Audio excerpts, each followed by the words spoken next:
Hello friends, જય શ્રી કૃષ્ણ, રાધે રાધે. તો આજે હું તમારી સાથે શેર કરીશ જેવા લારી કે કેન્ટીનમાં મળે છે તેવા જ પૌવાની રેસીપી. તો આજે આપણે જે રીતે લારી કે કેન્ટીનવાળા બનાવે છે તે સેમ રીતથી હું તમને આજે સ્ટ્રીટ સ્ટાઇલ પૌવા બનાવતા શીખવાડીશ. તો તેની માટે મેં 2 કપ જાડા પૌવા, જે બટેકા પૌવાના પૌવા આવે છે તે જ પૌવા લીધા છે.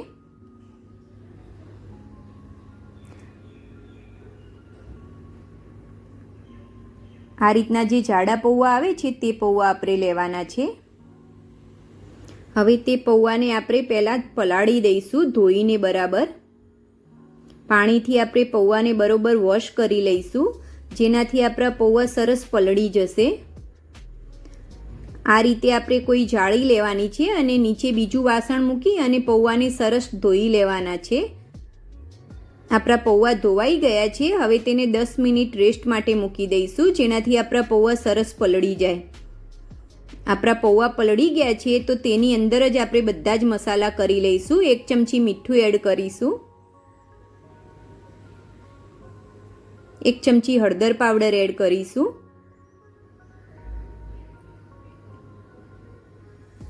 1 ચમચી ધાણા જીરું પાવડર એડ કરી દઈશું,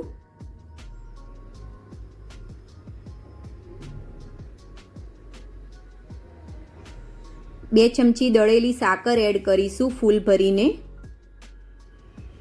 તમે સાકરની જગ્યાએ ખાંડનો પણ યુઝ કરી શકો છો, પણ દળેલી ખાંડ યુઝ કરવાની. 1 લીંબુનો રસ નીચોવી દઈશું અને બધું જ બરાબર મિક્સ કરી લઈશું. લારી કે દુકાન કે કેન્ટીનવાળા પૌવા બનાવે છે તો તે લોકો સેમ આ જ પદ્ધતિથી પૌવા બનાવે છે, જેથી તેમના પૌવા ચવળ નથી થઈ જતા. આપણે ડાયરેક્ટ કડાઈમાં વઘાર કરીએ છીએ તો આપણા પૌવા ચવળ થઈ જાય છે, પણ તે લોકોના પૌવા સરસ સોફ્ટ બને છે. તો આપણે આજે સેમ એ જ પદ્ધતિથી બનાવીશું. હવે આપણે પૌવાનો વઘાર કરવાનો છે, તો તેની માટે મેં 2 ચમચી તેલ લીધું છે એક પેનની અંદર. તેલ ગરમ થાય એટલે તેની અંદર 1 ચમચી આપણે રાઈ એડ કરવાની છે. રાઈ ફૂટે એટલે તેની અંદર આપણે 1 ચમચી જીરું એડ કરી દઈશું.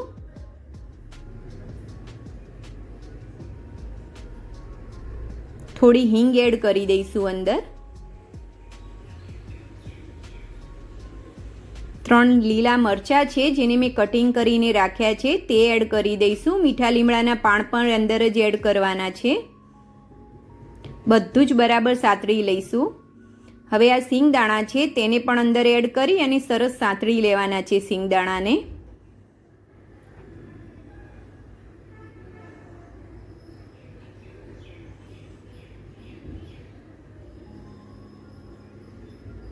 સિંગદાણા આપણા સરસ ગોલ્ડન થઈ ગયા છે.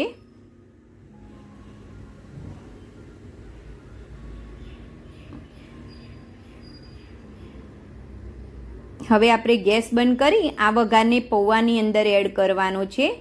આપણે ડાયરેક્ટ કડાઈની અંદર વઘાર નથી એડ કરવાનો. આ રીતે આપણે અલગથી વઘાર કરી અને પૌવાની ઉપર આપણે એડ કરીશું, જેનાથી આપણા પૌવા ચવળ નહીં થાય અને એકદમ સોફ્ટ ને ખીલા ખીલા બનશે. તો આ વઘારને આપણે પૌવાની અંદર એડ કરી દઈશું.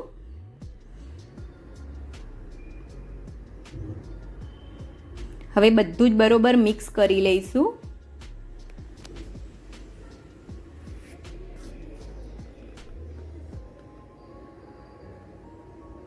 ફ્રેન્ડ્સ, જો તમને મારી રેસીપી ગમતી હોય તો મારી વિડીયોને લાઈક કરજો અને મારી ચેનલને સબસ્ક્રાઈબ કરવાનું ભૂલતા નહીં, જેથી આપણે આગળ પણ આટલી સરસ નવી નવી રેસીપી લાવીશું તમારી માટે. બરોબર બધા જ પૌવા અને મસાલાને મિક્સ કરી લઈશું.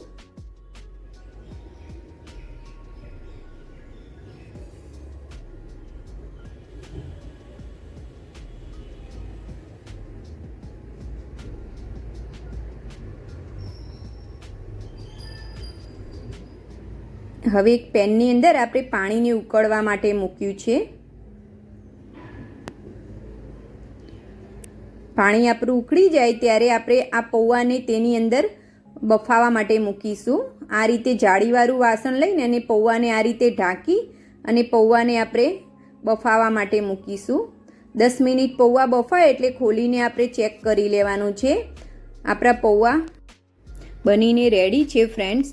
સવારે જ્યારે આપણે મોર્નિંગ વોકમાં જઈએ છીએ ત્યારે લારી કે કેન્ટીન પર મળે છે, સેમ એ જ પદ્ધતિથી મેં તમને આજે પૌવા બનાવવાની રીત સમજાવી છે. તો તમે પણ આ રીતથી જરૂરથી ટ્રાય કરજો.